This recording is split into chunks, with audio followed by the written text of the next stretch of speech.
வது வீடாகிய மீனத்தில் அமரும் புதன் தனது வீட்டை தானே பார்த்தாலும் அங்கு நீச்சமாக இருப்பார். அதே சமயம் நிஸ்பலமும் அடைவார்.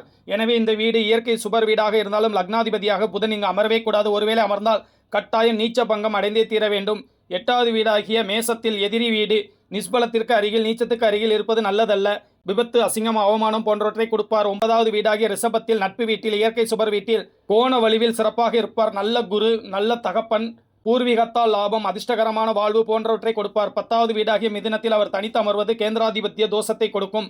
அங்கு அவர் பங்கப்பட வேண்டும். இல்லையெனில் தொழில் செய்து நஷ்டம், நல்ல தொழில் அமையாத நிலை, தொழிலால் கடன், வம்பு வழக்கு போன்றவற்றை ஏற்படுத்துவார். 11வது வீடாகிய கடகத்தில் புதன் அவருக்கு பிடிக்காத தாயார் வீட்டில் பகை நிலையில் இருப்பார். மூத்த சகோதரர்களால் தொந்தரவை கொடுப்பார்.